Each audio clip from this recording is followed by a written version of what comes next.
Hello everybody, my name's Ali Foss. I'm principal at Queen Mary's College. I'm very proud to be principal. At this time of year we would always be preparing for our incoming students. Hopefully you've seen our online open evening. It's still available if you want to go to that. We've got our Welcome Fest coming up. I'm sure you'll hear a little bit more about that later. And we always have a parents talk like this, usually in the central studio. This time it's me and my deputy Mark in my office, Tom a few doors down, Freddie and Rebecca, students in their houses. But today, really the aim of this is what it always is with these presentations, which is really to just try and allay some of your concerns. We absolutely appreciate that the transition from school to college is a big one. And we know that this year of all years, you know, there will be particular concerns about that. So hopefully by the end of this, you'll feel a bit more reassured that your son and daughter are coming into very good hands.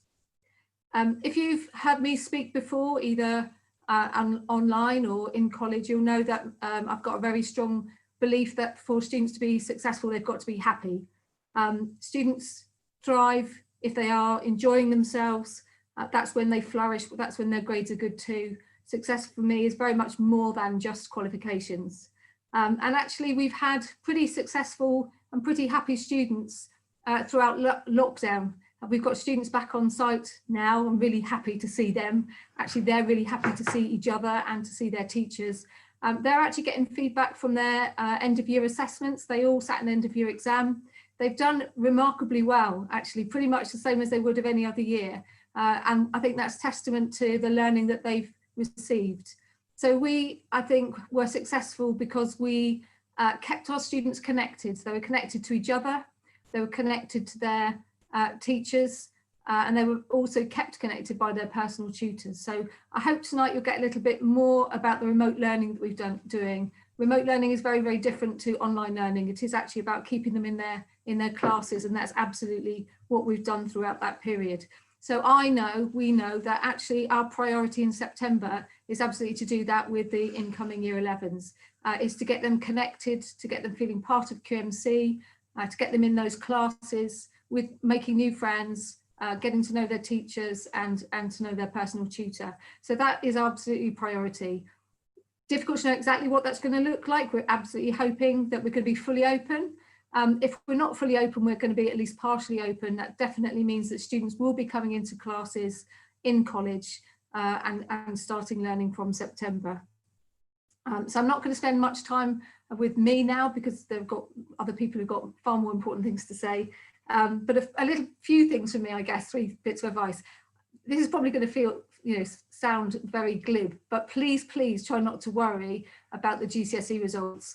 Every year, parents are very worried and students are worried about exam results. And I absolutely understand why you'd have those additional worries now. There's lots circulating about grades being deflated, etc. We are absolutely used to looking at grades in the round. We've got lots of information about schools, about predicted performance. And we want to give young people aspirational programs. We've very deliberately made enrolment a real in-time event so that you can come with your sons and daughters and discuss those programs of study. We will be here from you know, the day the results come out, so you can contact us beforehand if you want to. So please try not to worry. If you want to talk to us, there'll be an email, you can contact us at the end.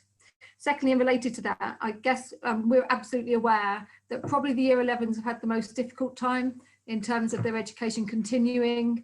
Lots of students really hope they've been able to access the materials we've had online, and it's still there now if they want to do some pre-college learning. But we know that for all students in every year, that transition to post-16 and to become an independent learner doesn't happen overnight. And there's a bit more of a gap this year. So we'll be working with students to help them bridge that gap. And thirdly, an important person in that is the personal tutor. So all of our students have a personal tutor who teaches them. So they will see them almost every day, if not every day, and we'll get to know them very well. We'll help them to navigate their time at college, help them to stay on course, provide them the support as they need it, signpost them to other sources as they need it. So enough from me. I'm going to hand over to Mark, my deputy now, and I hope you find this a useful and enjoyable evening. Thank you very much.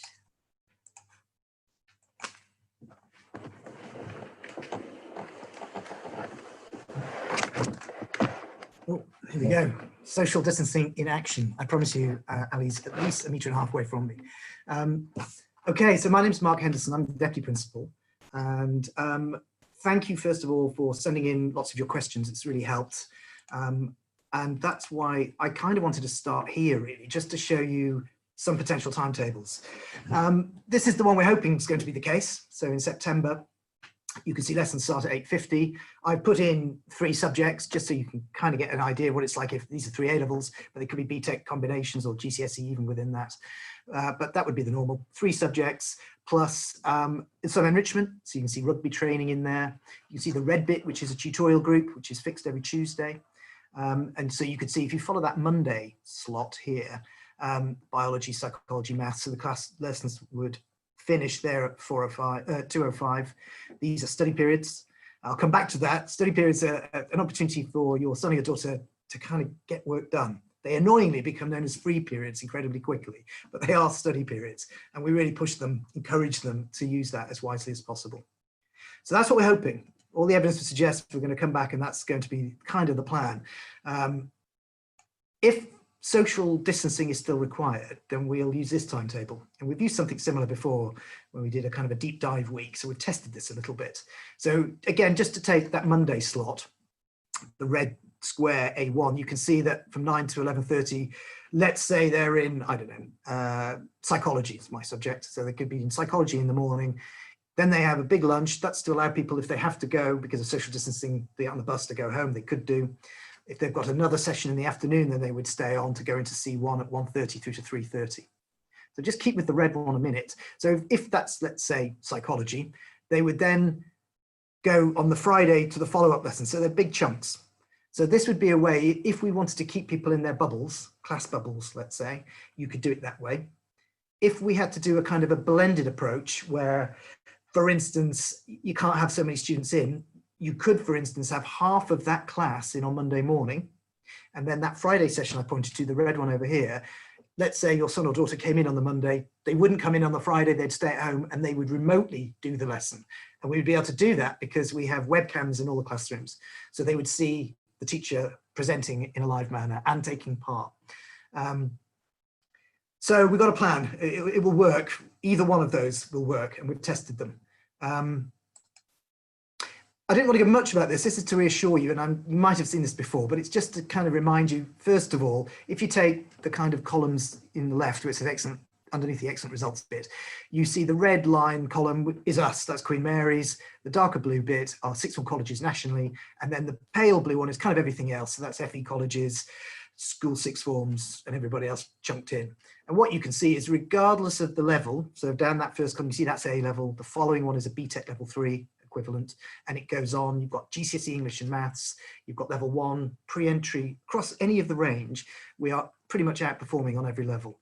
So we're very happy about that, and that's good. And that's just to say to you, please don't worry, you're in more than safe hands. And that's what that thermometer indicates as well. It's a kind of measure of value added. And that's a measure of the GCSEs that they come with and what we add. And for the past 3 or 4 years, we've been in that top quartile.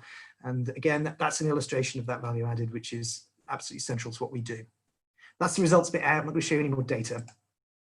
I thought I'd remind you about the site. It's a lovely campus. It's big, it's secure, it's got green spaces. There are lots of separate buildings.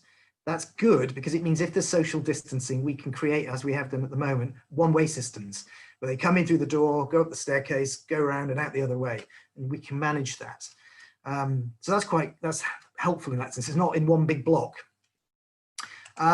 Green spaces, we still have them. Students can get out of the building, they can have their lunch, they can sit on the benches, they can, relax, enjoy themselves outside. It's got that lovely campus feel, and we've kept hold of that and spent a lot of money on the site over the years. I wanted to show you this because this kind of reflects a little bit what we've been doing over the past 3 months, and that if we continue in this world of having to teach kind of remotely or online, actually, we are more than coping. We're thriving in this. We've really not stopped. Lessons have continued. I mean, Ali mentioned it a minute ago. I thought I'd just show you some examples to kind of try to illustrate this. So this is something from a history lesson. You can see topic 2, Cold War in Asia. And they've sent out a question and they've polled students' opinions on an issue. And that's turned into a quantifiable graph which has allowed the teacher to look at that and create a discourse between him or herself and the class. Students can type, respond, teacher can respond back. That's the interactive element. There's another lovely, it's a bit messy this, but it kind of captures it, I think. So imagine that is your kind of interactive online whiteboard, in effect, with the teacher scribbling bits, but talking over it, explaining, in this case, this is an ancient history group, but it's Spartan armies and allies, and they're talking about the strategies used. Again, the discourse is going on, students are typing, it's coming through. There can be a real conversation about that. I thought I'd show you something from law. They've been really good at, when they deliver stuff, they capture it and they chunk it together and they label it brilliantly so students can go and revisit that. You know, if there's a bit they didn't quite get, you can see some of them are 2:55 minutes, some are 12 minutes 28, but it allows them to go back and practice that.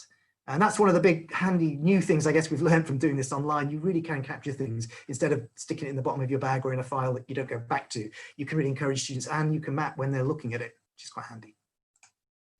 I thought this is a nice example. This is in effect a role play. This is a politics class where you can see that isn't the BBC, that's QMC cabinet resignation. Minister resigns from cabinet. You know, there's a little scrolling bit coming through, and then people were given roles. There'd be the prime minister, there'd be the cabinet, and the teacher would act as a kind of a mediator or arbitrator, asking questions, bringing people in, making sure they're contributing, getting to the nub of the issue. Again, a lovely illustration of context, making it real. This one just quickly for maths, again, capturing, maths is all about practice, going back over it. Difficult bits, how do you go through it? Again, some lovely examples here. Some of them are 4 minutes, some of them are 18 minutes. Conducting a one-tailed hypothesis test, differentiating vectors, not sure what that means, but I'm sure they do. And the kids can access it and obviously see it and practice it.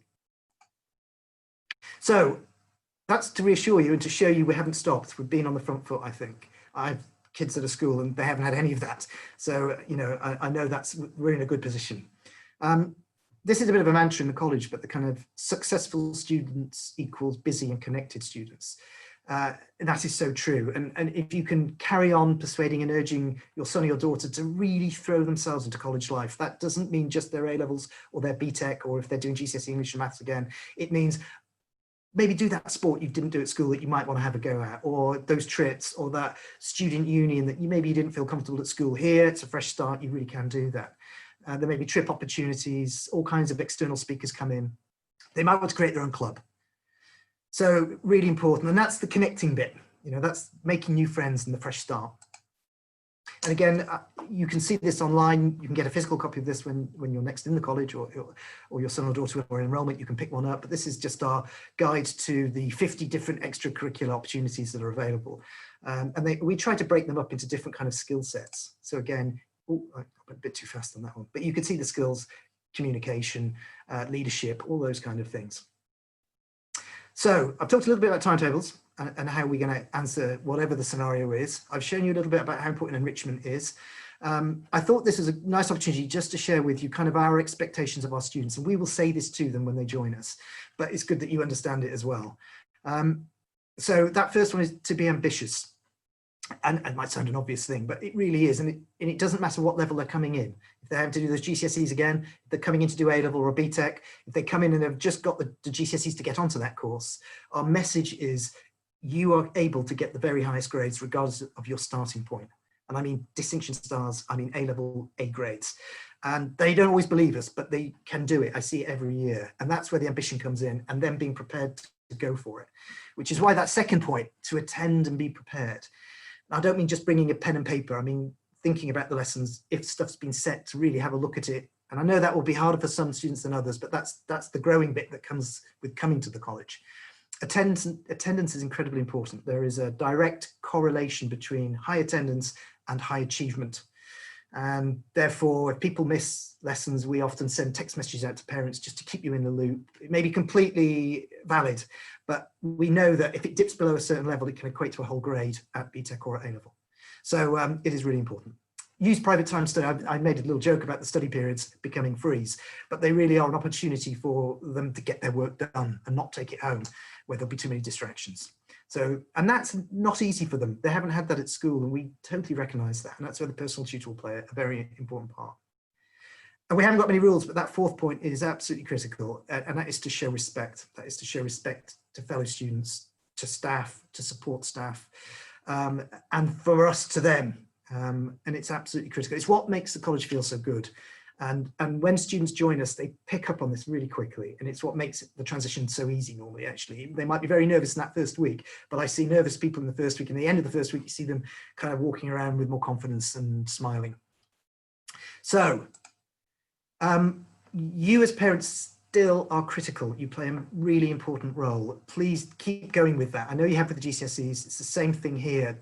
Ask them questions. If they're doing a BTEC in sport, and they're not talking about it, why aren't they talking about it? They should be enthusiastic. If they're doing psychology, my subject, I'd want them talking to you about what they've learned. And if they're not, maybe there's an issue, or they're getting wobbly, or they're nervous. And the more you're in tune with that, the more you can let us know. And again, I'll show you how easy it is that you can communicate in the ways that you can communicate. That second point, where it says regular visit to the website, I'll come back to that and show you what that really means. But the third element, contact us. It comes back to that. If you've got any concerns or you're worried about things, again, communication is absolutely critical. Don't get frustrated or cross. Tell us, ask us. It might not be an issue, and if it is, we can deal with it. So please be forthright in communication with us. It does really help. That fourth point is just about work-life balance. And for students, sometimes they fall into the trap of thinking they can do as much work as in paid work as they want and come to college. That normally has really quite a significant effect on their performance. The rule of thumb is 1 day a week, Saturday or Sunday, anything really more than that, and it starts to affect performance. So if you can help reinforce that, I know the temptations, they want to pay for their phones and everything, but actually they should see college as full-time commitment. It's like a job. That's what they're doing for the next 2 years. And that's how we're going to get them the best grades and all of those other experiences we were talking about. And that final one, is a plea just not to book holidays during enrolment and or in term time when we've started. Obviously, there's been a disruption this year. We really need to hit the ground running, and therefore having people in, that attendance issue I was talking about is really, really critical. Myth busting. So you might hear some of these, you might not, but I thought I'd pre-warn you as such, just in case you do come across them. That first one, the blue one, I'm finding it too hard and want to drop a subject. That might well, they may feel like that. And all I'd say to you is don't jump to that as the conclusion. What we know, and we've seen this historically, when students are forced initially to drop something and not pick something else up so their timetable is light, they underperform across all of their subjects. It is much better to be resilient and stick with it and let us work through the problem, because sometimes it's going to be tricky. If they're doing a level 3 program, it's going to be harder than they used to. And sometimes the easier option is to stop it or want to drop it. Actually, what they need to do is work with us and we'll get through it. And it's not unusual that students will have their favourite subject or their favourite 2 subjects and one that isn't quite that, or aspects of their BTEC they don't like as much. And in a way, that's life. We just got to get through it and help work through that problem. So I haven't got any work to do. If you hear that, that's a fib. It's a lie, okay? Just radar that. That's never going to be the case. There's lots of stuff that we set. I've shown you in the virtual world how much we can set, but there'll be lots of pre-work, there'll be lots of extra reading. There's all kinds of things they can be doing. It's up to me now. I'm at college, and I guess I'd just say they're 16 and they're going to have a little bit more freedom here than they're used to at school. Keep nudging them, you know, get out. Why aren't you on the bus? Those kind of things. Some people still need a bit of persuasion with that until they get it. The green one, my teacher was away today. Again, you know, attendance is really good at the college. Staff generally aren't off, but they can be genuinely ill. When they are, we go in, we set work. If we can, we'll teach the lesson. We'll take the register. It's the rule of thumb is it's always better that they're in, you know, because they're more likely to do some work than if they're on their bed watching TV or being distracted. So I think if they say that, get them in, persuade them to come in. There may well be other lessons that day anyway. And there is nowhere to work, that bottom one. Again, we have Wi-Fi everywhere now. It's much better than it was 4 or 5 years ago. You really can walk around the college and work pretty much anywhere. And we've got nice breakout spaces. So that's not an issue. Right, I've mentioned this, but I just wanted to show you, this is what you can access. And you'll get invited to meet the tutor evening in September, where they'll show you exactly how to log on and use it. But you will be able to, through 2 clicks, get to this page. You'll see a picture of your lovely son or daughter smiling at you. And at a glance, you can look at attendance for the last week, for the past 4 weeks. You see Jess is doing amazingly well. She hasn't missed anything. Over here, there are contact details. So I was talking about communication. If you've got a worry, you can just tab here and send an email through to the tutor and say, is everything okay? I'm a bit worried. Jess hasn't done this. Is she all right? So that's straightforward. Down here, this is live data, so you can actually see, have they actually attended their lessons today? You might have dropped them off in the morning. Did they go to art and design? You could always look. And then down here, underline, you can just see progress really. So across the different subjects, we have certain progress points in the year, which are a quick heads up. How are they doing? Are they in line with how they should be doing? Green's good, red's, we need to intervene and help. Binary, but it allows a quick heads up on that. And the on course for grade, so we can see at certain points in the year exactly what we think they're on course for. We put much more emphasis on feedback, and we've been working on this for a couple of years now. It's all about how do you get better, not constantly measuring, saying you're a C grade student. Go back to that ambition. How do you get your distinction star? Where are the gaps? What do you need to do? And to illustrate this, this is our QMC training book. It's still new in development. This is an example from business studies, but again, what you can see here, progress points at the top, good. These are the skills that are being developed across the subject, across the syllabus, and they can be mapped here from beginner to expert. The light bulbs are great because you can click on those and they give you a hyperlink to, in this case, take that first point, definitions and content. So if they're not yet an advanced or expert, teacher can say, well, you access that, have a look at it, utilize it, let's develop that skill. I want to show you this. This is what's happened recently, but this is where Google Classroom's been great. Students can put work in. The teacher here marks it, gives her comments. The students responding lovely here, saying, agreed, I was wondering how I could cut down the intro. Again, the teacher's responding back to it. That can all be recorded. They can go back to it. It doesn't get lost in a file. It's live. That's all I'm going to say at the moment, because I think this is a lovely opportunity to hand over to Tom, who's a director of learning, in charge of politics and history and lots of other subjects. But importantly tonight, he's a personal tutor, and he's going to talk about what that really means at the college. So I'm now going to hand over to Tom. Thank you, and hi folks. Yeah, I'm Tom. I teach history and politics, but I'm not going to talk about that today. I'm going to talk about my role as a personal tutor. As you've already heard, every student at QMC has a personal tutor, and it's always somebody who teaches them. So I teach my students 3, 4, even 5 times a week, and I'm their personal tutor on top of that. So I get to know them really, really well. And that theme will come up lots as I go through this slide. So if we think through a student's 2 years with us at QMC, I'm going to show you some of the things that I'll be doing with them as personal tutor during that journey. We'll go through it in columns if that's okay. We'll start with the left column, then the middle, then we'll do the right column. So left column first. When students come to us at QMC, their organisation skills aren't always quite where we need them to be. Mark showed you the timetable earlier, and that's going to include study periods. Yes, not free periods, study periods. So I have to, as a tutor, really help students to know how to use those study periods really well, because the very highest grade is going to be won or lost by using those study periods brilliantly and making the best possible strategic use of them. Now that's true every year, okay? But this year we've had COVID. Year 11's been out of school now for quite some time, out of any kind of timetable for quite some time.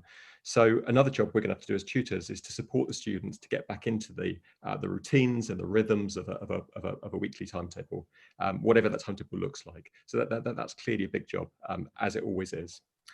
The next big job I'm doing as a tutor is around monitoring the students' progress. So I'm watching each of my tutees and the progress they're making through their 2 years.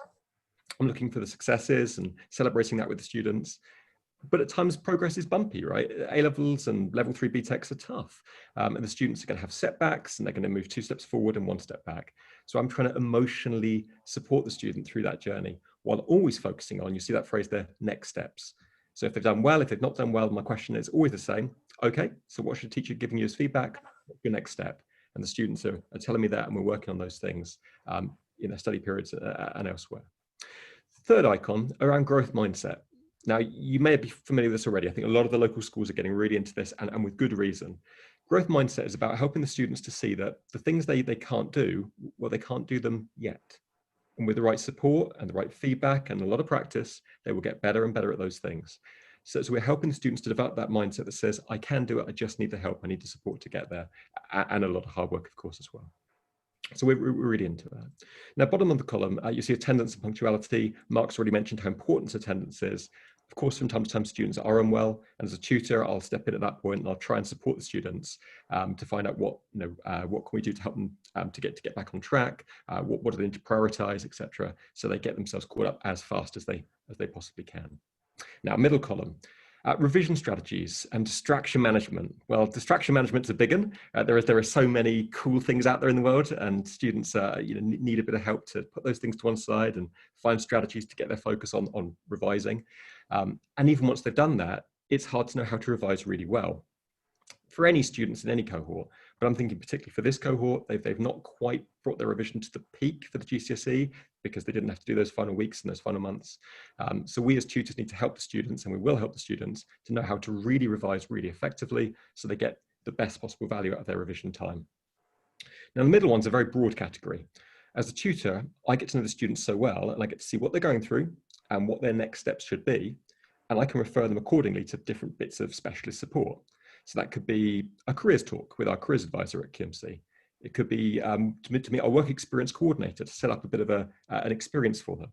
It could be some time with our wellbeing team in our wellbeing hub. We've got a fantastic counselling team. So if a student's going through a tough time in whatever way, the counsellors will be there to look after them, and I'll make that referral and help the student to make that contact.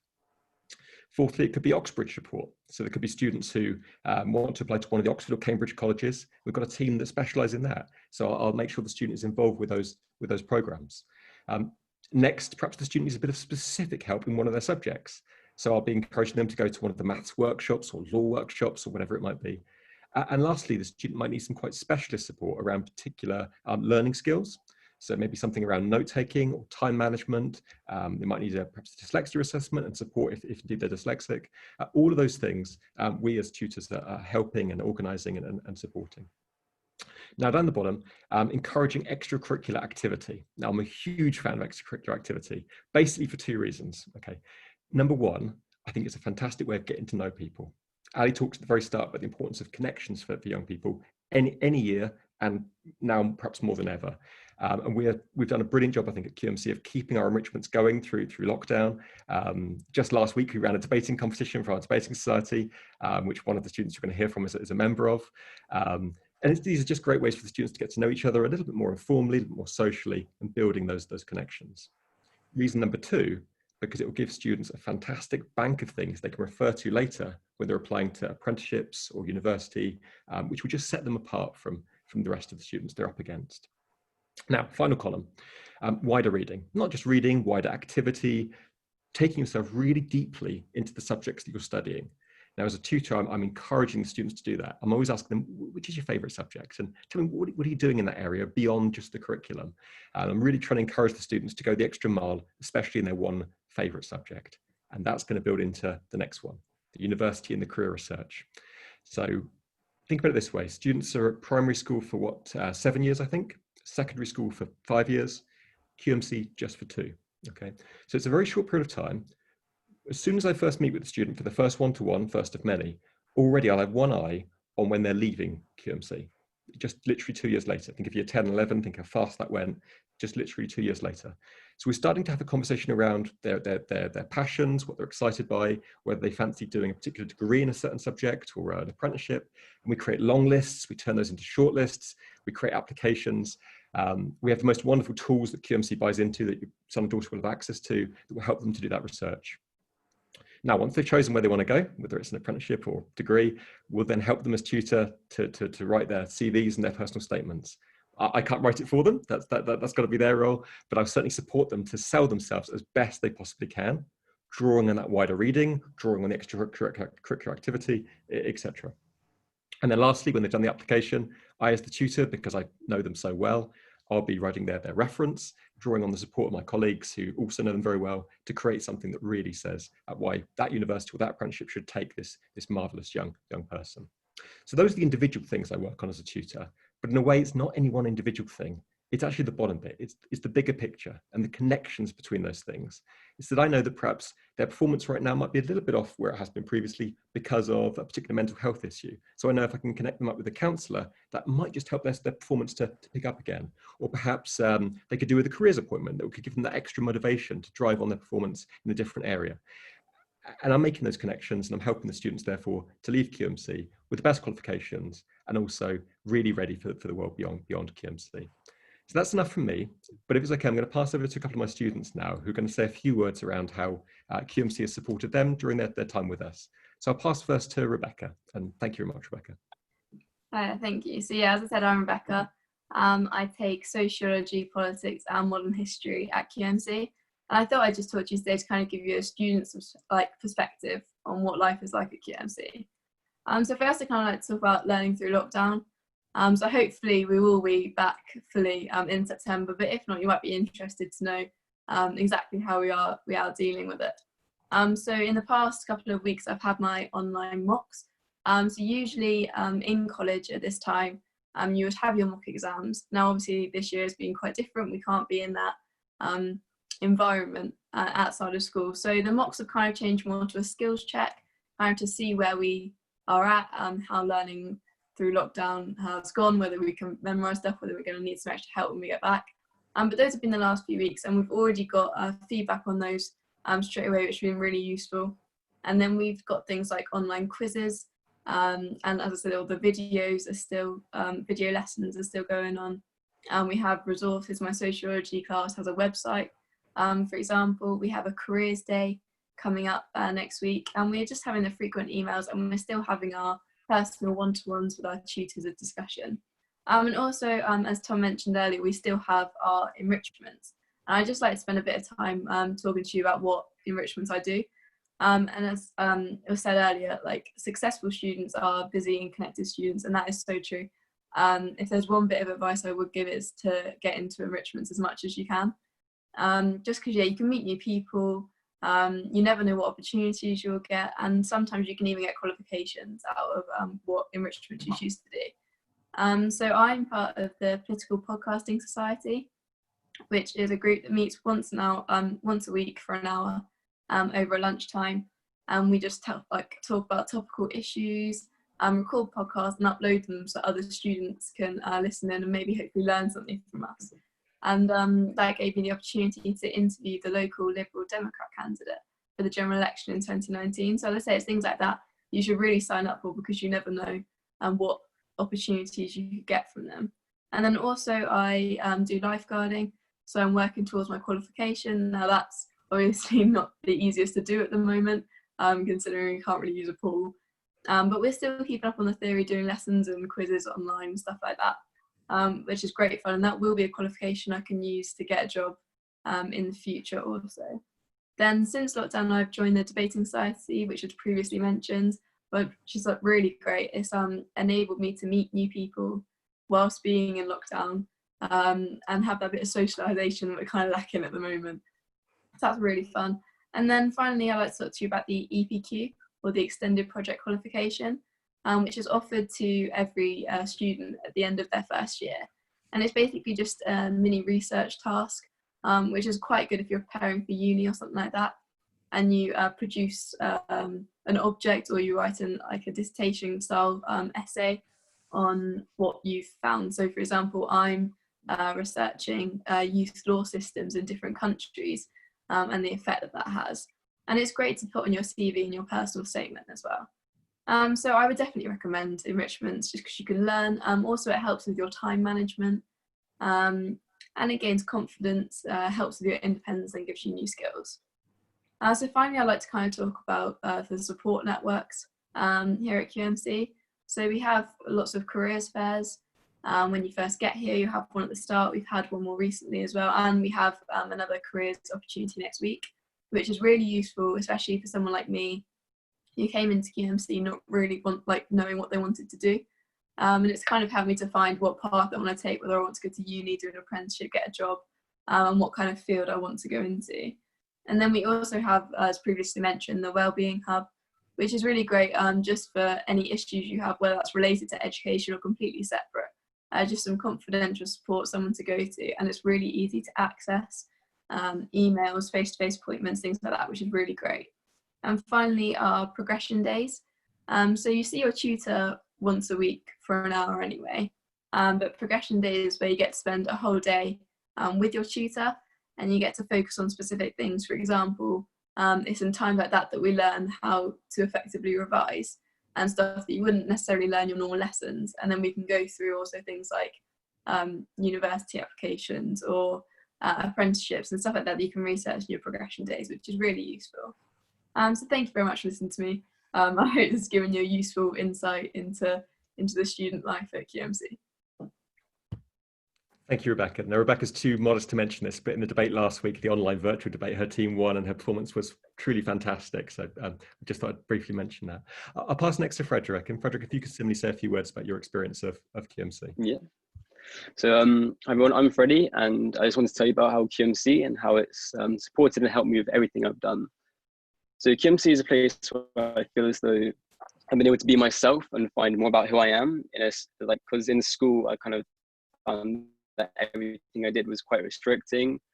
There's a lot more pressure, and I find that's the case with a lot of other sixth forms and different schools as well. But with QMC, I was able to show my true personality and find like kind of my interests and my true friends. So quite recently with the whole COVID situation, I found myself struggling quite a bit as I've been behind with some of my work and not been in the best mental state. And I'm sure that's the case with like a lot of other people at the moment. However, speaking with my tutor, speaking with Tom, and confronting the situation, I've been given the support from the college, which has helped me get back into the rhythm and starting to catch up. This would include me going back into college and working in a socially distanced kind of environment. And this has helped to get better with my grades and manage to do my politics and other assessments on time and get a lot better than I was expecting. But this isn't just the case with the current situation. As even before, the college has been there for support and has offered many opportunities. This would be through tutor times, where I've had help with my tutor, where I've been offered support and advice, as well as experiences to help me grow as a person. For example, I've been offered many different enrichments to help me grow to help me like further on. So I already speak Danish, but I've been up learning Japanese, and hopefully next year I'll take my GCSEs in Japanese. As well as basketball as well. I do that during my breaks and lunches, and that's another thing which I wasn't expecting going into college, is that the sports facilities are just incredible. It works as a normal gym as well, so you can go during your study periods if you've done your work. So you can go to the gym, there's a swimming pool, and there's a big sports hall as well, and that works as a normal gym. It's quite cheap as well. I think it's the cheapest in Basingstoke of my time there as well.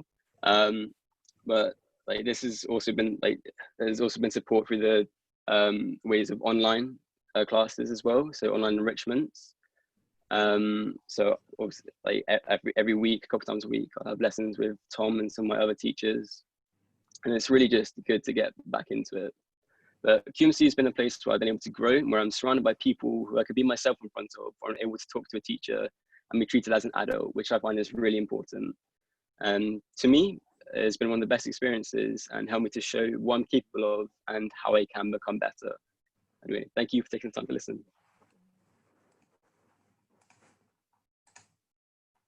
Okay, that's fantastic. It's so lovely to hear the students talking like that. It was very moving. They really are the stars of the show, to be quite honest. So I've only got a few more slides to show you because really this is what it's about. We're thinking about 2 years' time.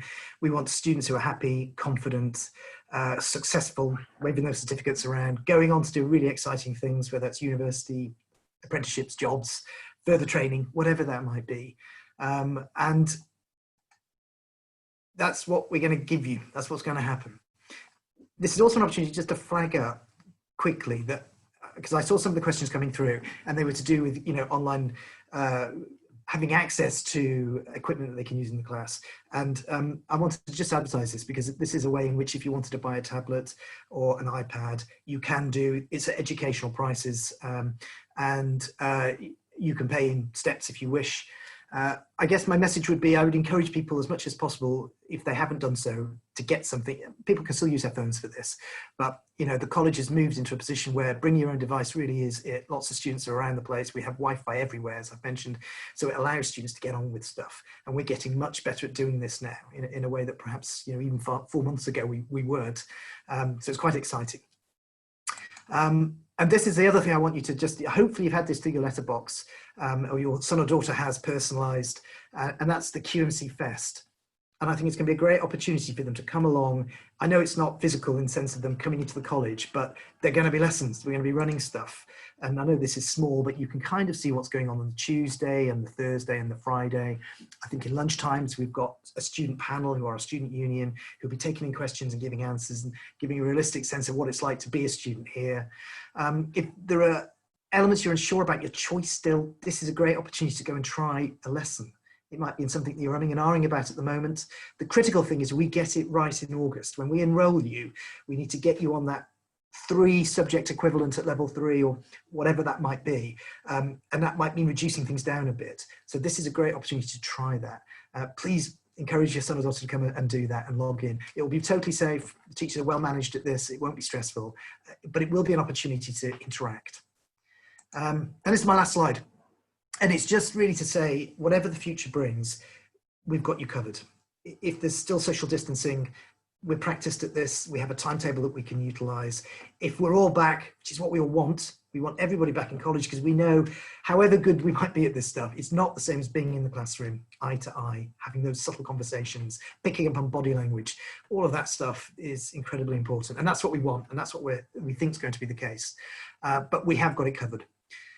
I'm not sure if you've managed to answer all of your questions. We tried to within the presentation, but you can see on the side here, we've got the admissions link. Please feel free to send a message through. If there's any query that we haven't answered, our admissions team are brilliant. They'll do whatever they can to find the right answer or solution or pass it on to somebody like me or one of my colleagues. So on that note, I'm going to end other than to say, please come to the Welcome Fest, enjoy it, and we can't wait to see you in person in enrolment in August. Thank you. Bye-bye.